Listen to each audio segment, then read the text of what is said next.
am Sheila Pearl. I'm all about smiling, no matter what.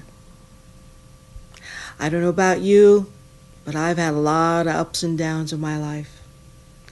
And for the past 30 years, I have been working with people who have lots of ups and downs, big ones. Ever have those experiences that you wake up in the middle of the night, in the middle of what seemed like a bad dream, and you are startled to discover that that cliff you were about ready to go over, or that dog of yours that was about ready to be hit by a car it was just a bad dream. And you wake up and it's all okay. Such a relief. Well, I work with people all day, every day, who don't wake up from that bad dream. They're living in their nightmare, sometimes their worst nightmare. And they come to me because they have heard that I can help, partly because I've gone through my own share of nightmares. And one of my worst nightmares a few years ago was my husband's dementia. And in the midst of that nightmarish situation, I found myself running away, not wanting to face it, and then collapsing in a complete breakdown. And in that breakdown was a wake-up call for me, and it was a breakthrough. It was a breakthrough for me on behalf of everybody around me, because I learned through that process about my inner stuff, my inner power for resilience, for being able to smile even though my situation was not what I wanted. You see, your worst nightmare may be very different from mine, but it has the same result. You're wishing that it could be something else, and I understand. But I also understand that every time you wish that your life was something other than what it is, you are suffering terribly on top of the situation that's already difficult. And so in my situation and those that I help others with, I learned how to face it. I know it sounds crazy, but I learned how to, in my situation, my husband was out of his mind. And I learned that by going out of my mind, I could actually live with it. As long as I was running away from what it was, I was suffering terribly, and so do you. And so one of the first things I learned, as strange as it may seem, was to just smile. Now, when you smile, something changes, something lifts. Your energy lifts. Everything about you shifts. And so I learned that I needed to get quiet. I needed to go toward the very thing I didn't want to see and face.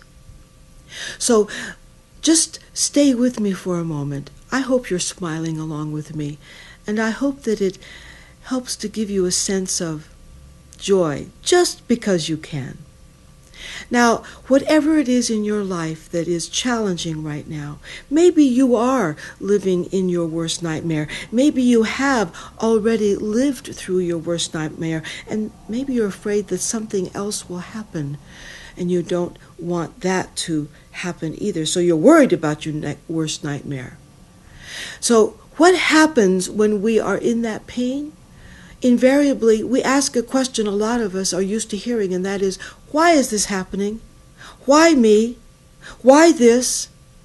And you know what I learned? It's not a question that helps anybody. You're already suffering something that's difficult and painful.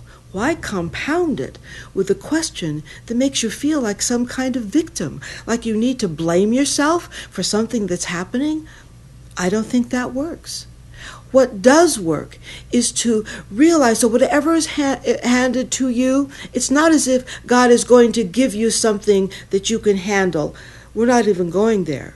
But this is what it is, and it's for you to discover how you can handle it. The choices are ours. The choices are whether or not to stay under the covers and bury ourselves and not want to face what's in front of us, or to somehow pick ourselves up and to move into the next step of your life. And so in this process that I use every day with my clients who are in difficult situations, it could be a CEO whose business is going under. It could be a young mother of 2 small children whose husband left her high and dry. It could be a man who's in the midst of his worst nightmare, losing his marriage and his fortune and his entire community. All kinds of things happen in our lives. And so when it happens, the question you ask yourself is critical. How can I take the next step to move myself out of this current difficult challenge? What in this situation am I being invited to step into, not run away from? And in the situation with my husband and his dementia, the one thing I wanted to run away from, what I was being invited to do was to stop, be quiet, to commune with him spirit to spirit, and to discover that I could still have a connection with my husband when I thought he was totally gone. And what I discovered was a loving connection, maybe with myself, maybe with him, but it served to give me sense of serenity, and him too. If you were to come to me today and you were to say, I'm in the midst of my worst nightmare, what can I do? First of all, you're coming to ask anyone for help is the first step in your own thriving in the midst of this difficult situation. And I would invite you, with all audacity, to smile. I'd also invite you to laugh just because you can. Now, why would I do that when you're coming to me in pain? Because I recognize that when any of us is in pain, we're stuck, we're paralyzed, our energies have no place to go because we're so gripped by our fear and our sadness and our anger.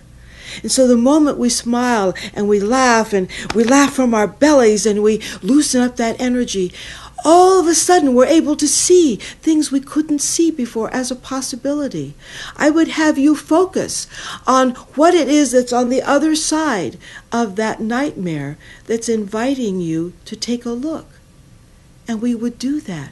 We would use our imagination. I would invite you to use your intuitive wisdom and that imagination that is at the seat of all of your power to transform your life from this moment going forward.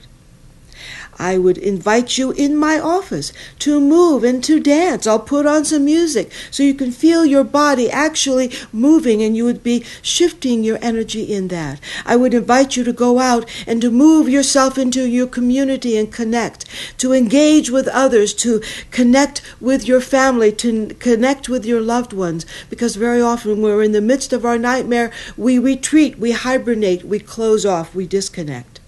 And so I will be making some videos in the next few weeks which will be explaining to you in more detail how these 5 energies of SMILE make a difference for you in the midst of your difficult time. It's the energy of singing, the energy of moving, the energy of imagining, the energy of laughing, and the energy of engaging.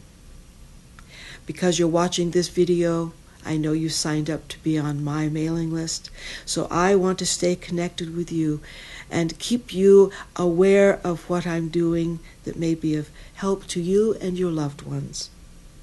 For now, thank you, and keep smiling.